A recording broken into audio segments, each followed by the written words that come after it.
Doblin.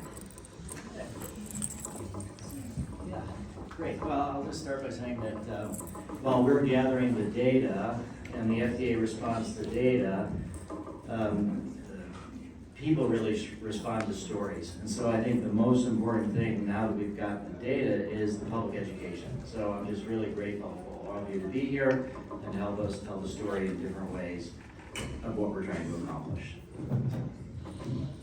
Questions? Hey Rick, where do you see Colorado fitting into the larger federal plan to get the psychedelics out to more people? Well, I've always felt that there's two parallel paths that we need to work on. One is drug development and the other is drug policy reform. And so for drug development, we work often with the hardest cases, and we've explicitly chosen PTSD because the cost of untreated PTSD is so high so that we can get insurance coverage.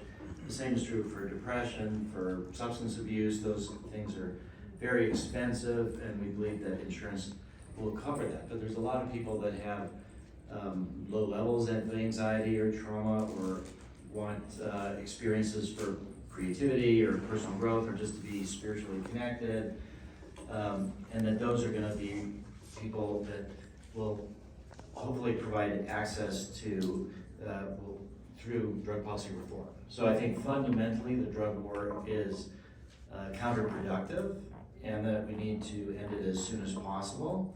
And so I think Colorado, by starting in 2019, with making mushrooms the lowest enforcement priority, and then having a group of natural plant medicines approved, it's going to be leading the nation, I think, with Oregon as trying to develop access outside of federally regulated contexts.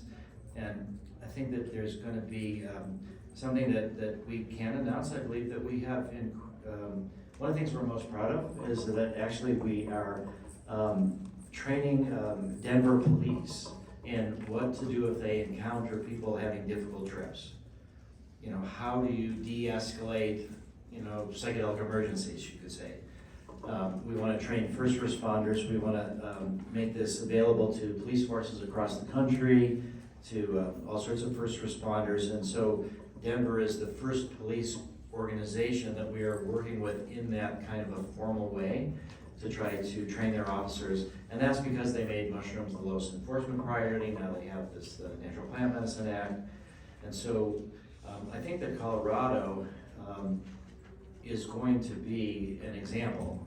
And so what we would like to do is also, at Burning Man we have what we call the Zendo Project, which is psychedelic harm reduction. So a lot of times people take psychedelics and they're not prepared for the depth of experiences that happen, and then difficult traumas emerge, or different memories emerge, and they're unprepared for that. So we have a whole system of training people to provide peer support at Burning Man and other festivals. And I think what we are all anticipating is both Oregon and Colorado are going to be national examples, and people are going to be looking at them for how does this work out. So we even need to go down into the schools. Ideally, the DARE program has been pretty well known for actually increasing drug use, because part of their early stories to kids were, oh, everybody's doing this and you got to learn how to resist it, and then kids think, oh, everybody's doing this, maybe I should too. But then they also take liberty with the facts, and they exaggerate the risks, and kids know that they can't believe what they're being heard, and then they don't know what to do. They don't know what to believe, and sometimes they'll make irresponsible choices. So I think Colorado could become a state with kind of a comprehensive, honest drug education, peer support. The other big thing that's really important now, particularly with fentanyl and a lot of drugs where people are dying from overdoses from fentanyl, is we need drug checking.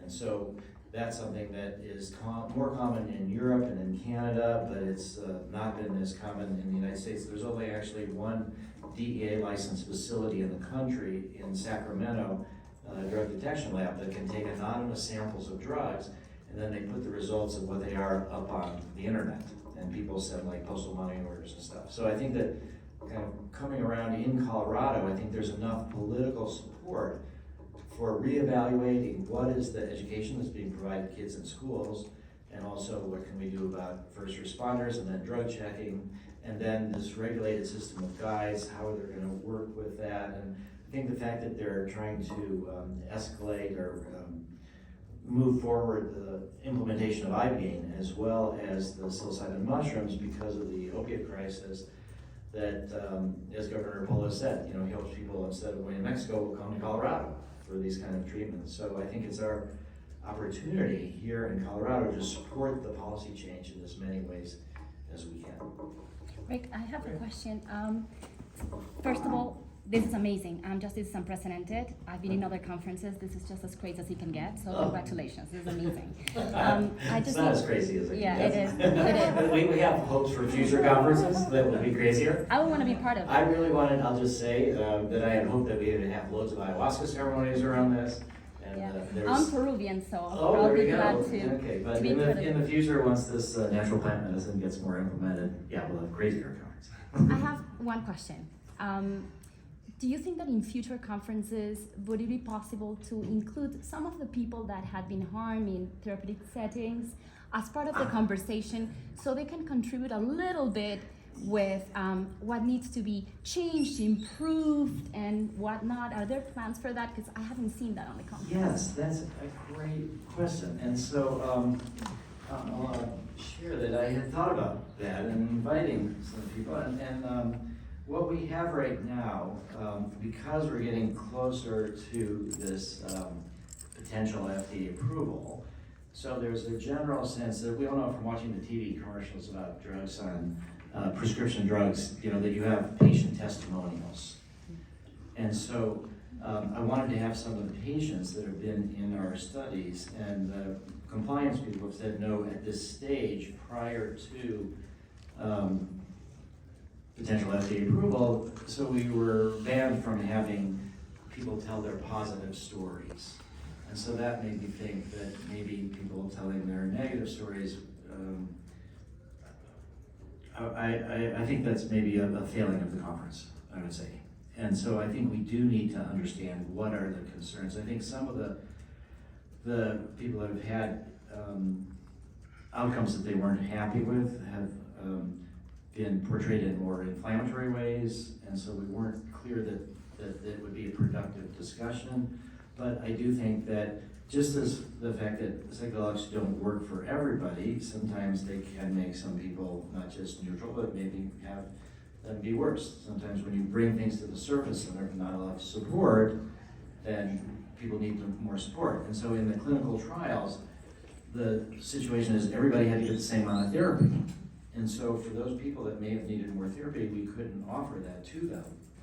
And so we do think in the future, some people, our standard model is 3 MDMA sessions, roughly 1 month apart, but some people could need 4 sessions. And so there were some situations where people wanted more therapy and we weren't able to provide it. So I think my inclination is to have more discussion, to air all these things, and I guess I'll just point out that there was one case of a sexual abuse of a patient, but that has happened one time over 350, 400, patients, and I think that's been blown out of proportion, but it's one time too many. And that was years ago. It hasn't happened in the last 5 years, so I think we've put in places things to try to make sure that as much as possible that doesn't happen. But I think what you're pointing to is that we need to have a balanced story. And I think that one of the big problems of the 60s was that the advocates exaggerated the benefits. 1 dose, you're enlightened, miracle cure, and then they minimized the risks. But on the other hand was the government, which was exaggerating the risks, chromosome damage and jumping off windows and making up stories about looking at the sun, going blind, stuff like that. And then they suppressed research into the benefits. So I think our way forward is going to be being honest about the limitations of the benefits and also about the presence of the risks. So I feel, I wish we could have done a better job at this conference, but I would have liked to balance that with some of the patients telling their positive stories, but we were prevented from having them here. Thank you. Yeah. Yeah. Rick, Jonathan Lehman, New York Post. I have a two-part question. The first part is, what kind of impact do you think it has to have a celebrity, a sports figure like Aaron Rodgers, speaking here at this year's conference as an advocate for psychedelics? I think it has a massive impact. I mean, the same way when you talk about gay rights, we look at, gay rights, gay marriage, and how did that really happen, and people coming out of the closet. And so the typical, psychedelic advocate, people think of as they're hippies and they're, stuck in the 60s. And, so to have people that are appreciated for other things that they contribute to the culture, saying that psychedelics have been important to them, and he even said it helped him make him be a better quarterback. So I think that it's very important. So I was planning to become a psychedelic therapist. And then in the 80s, MDMA got criminalized, and then I couldn't get into graduate schools to do a clinical psych PhD. And I realized it was in the politics, was blocking the science, and that's why I had to study politics. So that's where I went to the Kennedy School. So what I learned at the Kennedy School is that I'm still doing therapy, but it's cultural therapy. It's therapy for sick public policies, and a lot of that is symbolic politics. So the same way that it was critically important that we have Rick Perry this morning to demonstrate bipartisan support, having Aaron Rodgers or having Catherine Oxenberg, having people that are well-known in celebrities. So we've heard about Gwyneth Paltrow talking about her, use of MDMA with her husband. People are not sure what to believe, but when people that they respect for certain other things say that psychedelics were useful to them. The other big part of the 60s was Tim Leary talking about turn on, tune in, drop out.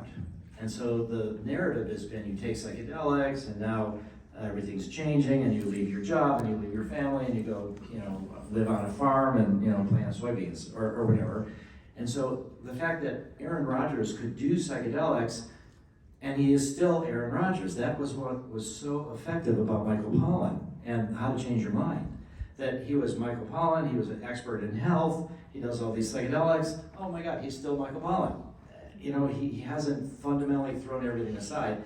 And I'll just say as a nod to Albert Hoffman, what was so amazing, we were so lucky that Albert Hoffman, who invented LSD in 38 and accidentally dosed himself in 43, that he was married to his wife for 79 years before she died, a few months before he died. He worked at Sandoz his entire career. So the inventor of LSD was sort of the opposite of, a dropout. And so I think that's what's really important, and that's why we were so grateful that Aaron was willing to come. And also, sports figures have different contracts to promote different products, and a lot of them might be really nervous about saying, oh, if they're a psychedelic advocate, then who's gonna pay them to support their different products? And I think what he's also saying is that he thinks this has become destigmatized enough that he can be public about it, and it's not gonna hurt his career. People aren't gonna not hire him to play football. So I think it's a part of cultural change, and it's a key element. Rick, quick Hang on, second. hang on. You had a follow-up? Just very quick second Yeah. part.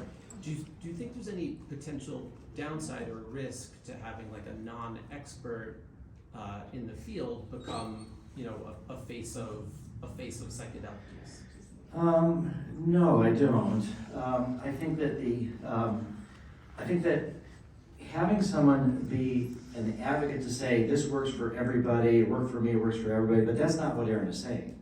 So I think the message of, oh, I'm encouraging you to do it, that's also not what Aaron is saying. So I think the proselytizing and the sense that there's no risks, those are the dangerous messages. I think there's an advantage in having non-experts speak about it because it's, tens of millions of people are doing these substances, they're not experts, and we need to hear from them. So I think it's not so much the expert versus non-expert, but it's the content of the message. And I think anytime you're saying to people, you should do this, or this is only going to work out great, that's a dangerous message. Thank you. Ann Harrison, Lucid News. Oh, Hi. hello, Rick. by the way. MAPSA appears to have recently significantly changed its training program for therapists, and also, according to some expanded access sites, begun to reduce its funding for expanded access services. Could you tell us why MAPS has taken these actions and what impact it might have on therapists and also patients being served through Yeah, expanded access? okay, so the expanded access was from financial limitations. So that we were, it's become difficult for us to raise philanthropy. The expanded access is not data that we use for FDA approval. And so it's been really financial, the expanded access program. As part of the training, again, as you get closer and closer to FDA approval, there's more concerns. And so there were concerns by some of the legal and compliance people that, and these concerns I think were wrong, I'll just say, but the concerns were that the FDA might see training therapists right now for post-approval use could be seen as illegal pre-approval marketing. So I don't think that's true. The FDA understands that really this is not the psychedelic, it's the therapy, and the training of therapists is also they learn about they learn how to become better therapists in certain ways, even if they don't use psychedelics. So we've kind of rephrased a lot of things as education and not training, but we can still train people for research.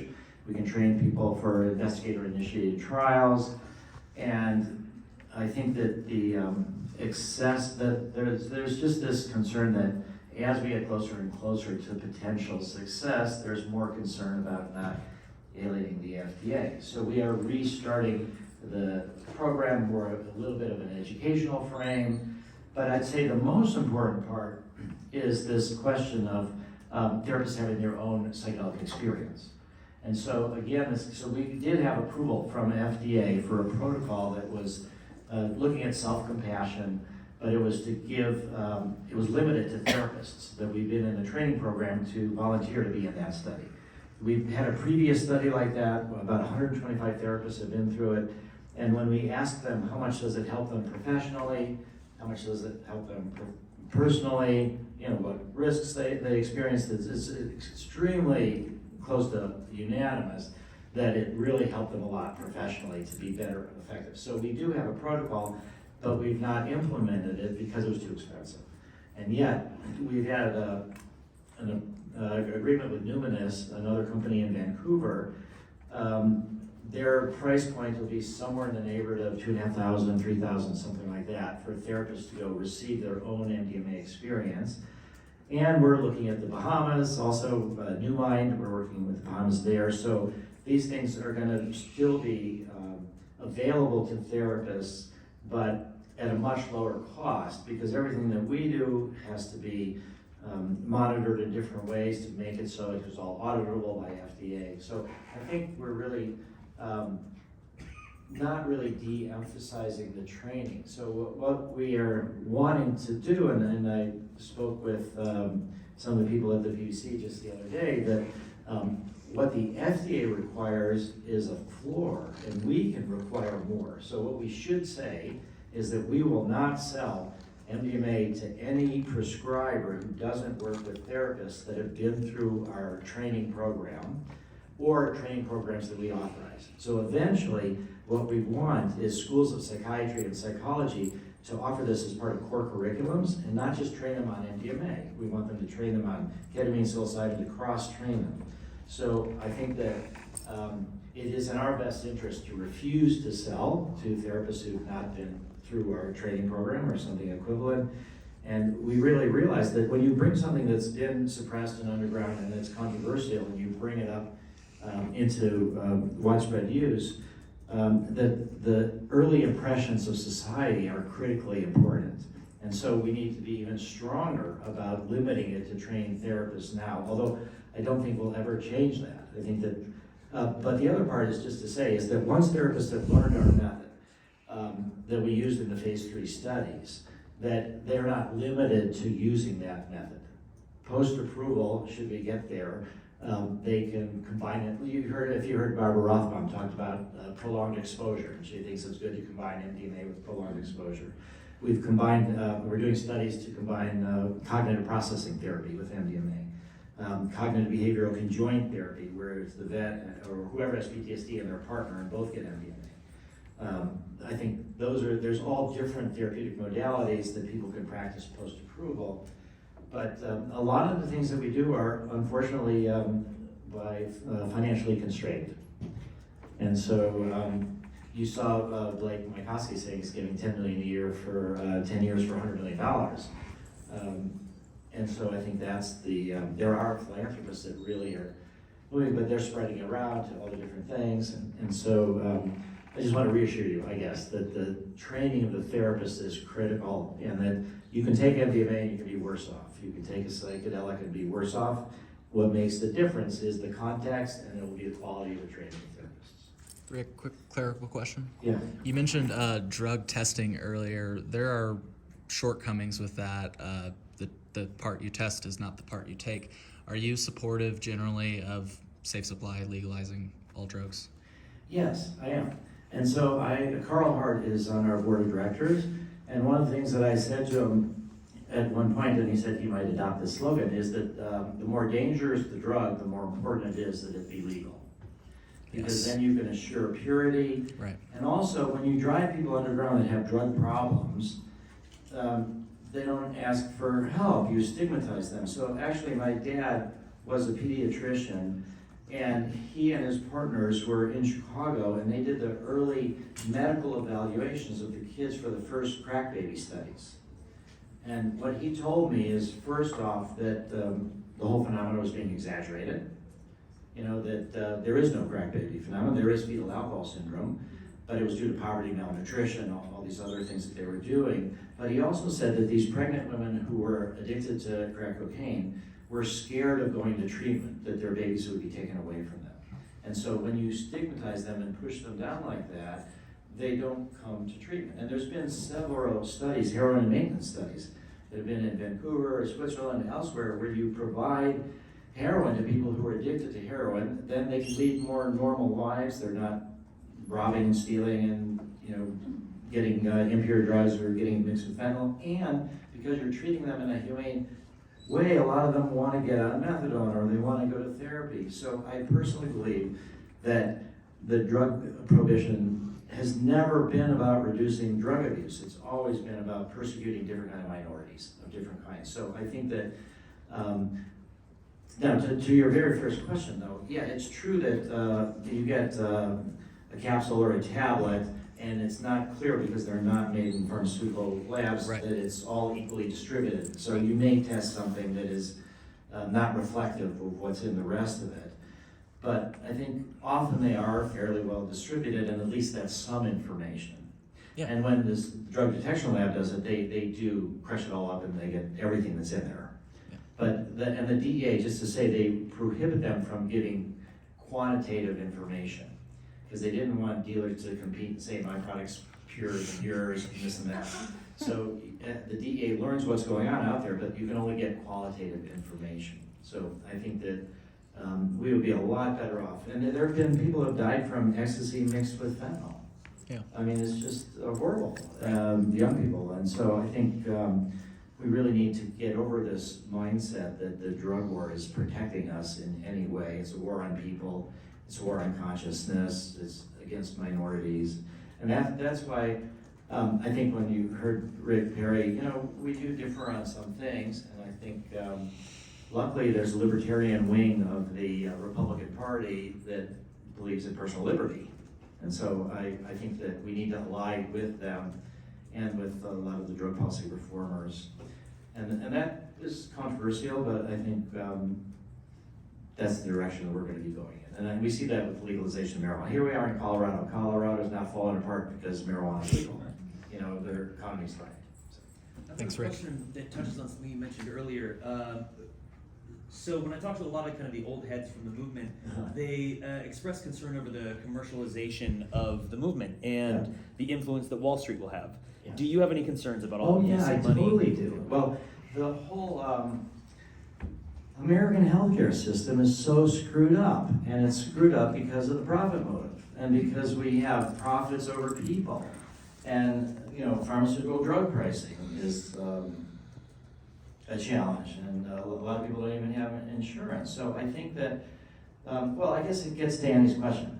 You know, is there this willingness over time for psychedelic pharmaceutical companies to try to minimize the amount of therapy or minimize the training of the therapist so that the total cost is lower, so that then it can be more easily covered by insurance? So I worry about that. I worry about all the people who don't have insurance. I worry that there is going to be, well, one of the most important things of training psychedelic therapists is really, I think, for them to have their own psychedelic experience. We will never require that. That's always going to be optional. Because I don't think that you should ever require anybody to do a drug. And I think you could be a good therapist and have never done the drug that you're giving to people. But I think you've done it yourself, you'll be better. So I worry that that gets lost in the training of therapists. You know, we're the only one that, of all these companies that have actually worked with FDA to have a protocol where we can give therapists MDMA. It's not so critical for psilocybin because they can go to Jamaica, Costa Rica, Amsterdam to get their experiences, and now they'll be able to go to Oregon and potentially also here to Colorado.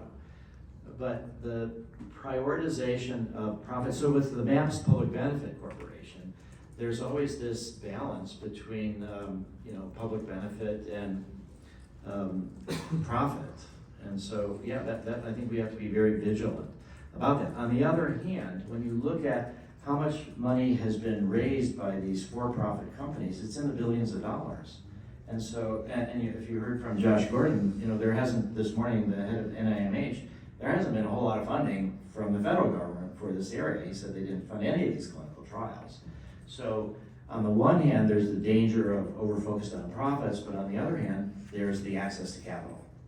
So I think we just have to be really vigilant. And I think the drug policy reform is going to be the check on the for-profit companies. So that if people are able to grow their own mushrooms, or eventually 10 years from now or whenever MDMA is available for $20 legally, I will say people have this romantic notion, if it's from a plant, it's good, if it's from a lab, it's bad. So that's why none of these initiatives have covered LSD or MDMA, because it's not from a plant. But I think that the drug policy reform will be a good check on the exaggerated profit seeking. So yeah, but I think that moving in this direction of commercialization is an essential step that we need to make, and that will provide access, and I think the key is going to be the insurance coverage. You have 2 minutes, Rick. That's In that respect, what are your thoughts on the booming gray market of psychedelics in a lot of different states, including here in Colorado and California and Oregon, just based on decriminalization and the lack of regulation? Is that something that you support? How do you feel about that? Well, I think that these drugs should immediately be legal.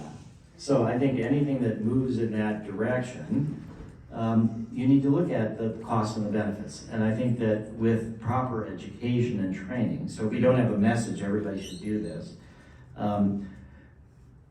you know, and there's no cautions, I think, you know, there will be problems, but I think we have to balance what are the problems of criminalization. So I think the gray market is, you know, moving in the direction of legal access, and I think people underestimate the way in which underground psychedelic therapists really go out of the way to make sure they have access to pure drugs, they know the quantities.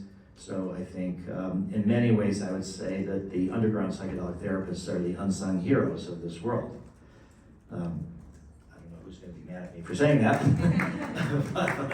but I do believe that. And so I think that it's incumbent upon the people in this gray market to be responsible. If they're irresponsible, that's going to set us back. If they're responsible, that's going to help us, because so many people that have had these experiences outside of clinical trials have benefited, and they tell their stories. So I guess I'd like to keep staying longer. I haven't said anything I shouldn't say yet. I don't think. We'll try to get Rick rescheduled for a second session, but we do have a hard stop, I'm afraid. Okay, well, let's go to those two questions. One more? Okay, or three more. I'll be fast. I'll be short. You have to be fast. I'll be fast. Mark Gunter. Okay, go ahead. He's Mark Gunter. from Yeah, yeah. Massachusetts. Yeah.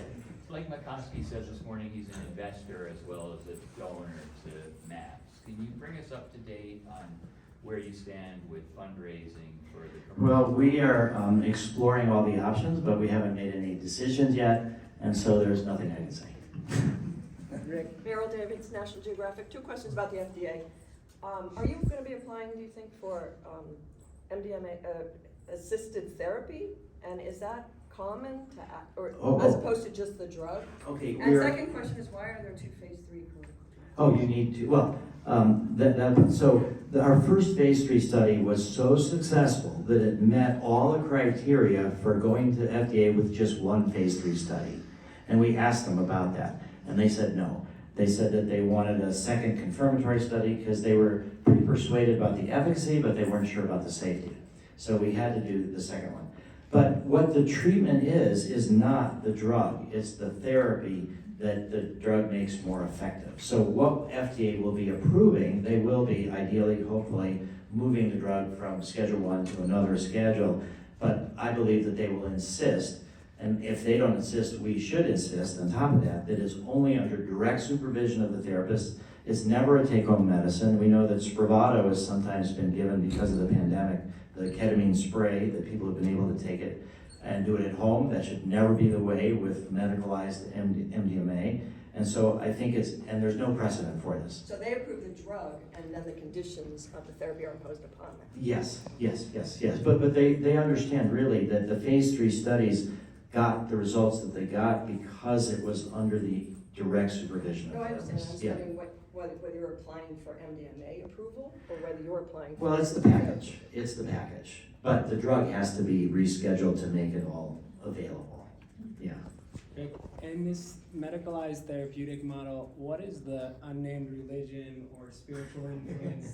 Oh, okay, that's a great question. So what has been noticed in the 50s and 60s with the work with LSD and psilocybin, and has been noticed in the past 20 years with the work with psilocybin and ibogaine and other substances, is that there's a correlation between the depth of the mystical experience and therapeutic outcomes. That's true for the classic psychedelics. So we decided to use the mystical experience questionnaire and use that for the MDMA patients that we had in phase 2, in 2 different phase 2 studies. And what we were able to find is that people score surprisingly high on the mystical experience questionnaire with MDMA. They score much higher with the classic psychedelics, but they score surprisingly high with MDMA. High enough so that we could find out that there was no correlation between the mystical experience and people getting over PTSD. So there's no sort of, quote, hidden religion, but there is this sense that there's an inner wisdom of the psyche. So we all know that our bodies heal themselves, that there's below our level of conscious awareness. And so the theory that we're going into is that when you take psychedelics or when you dream at night and you reduce this barrier between the conscious and the unconscious mind, that what comes up is, particularly under the influence of psychedelics, is something that there's an emotional logic to it, and that whatever is coming up, and it can be somatic, it can be coming through pains in the body, or it can be coming through memories, and different orders for different people, but whatever comes up, we encourage people to experience it, to let it go, to fully express and experience the emotions. We find that that's the therapeutic approach. So we call our therapy inner-directed therapy. So it's not, we don't use the word guides. I try to avoid the word guides wherever I can, because the guide is the person's unconscious. They're the guide. And not only that, but the power dynamics are that we try to train it so people are healing themselves. We try to teach them that you are the healing, we are providing a safe context and a supportive substance that will help that, but you're gonna encounter all sorts of other things that could be traumatizing. You're gonna need to learn how to do this yourself without the drug. And that's why these are several experiences combined with therapy to go to the root problems, and the goal is to make it fundamental, and this gets to your pharmaceutical question. We don't want people to take these drugs on a daily basis. You know, when it's, psychedelic doses combined with therapy. Microdosing is a little bit different of a thing, but I think that the idea is to get people to the root cause, and so then they can heal themselves in the future. Bravo. Thank you.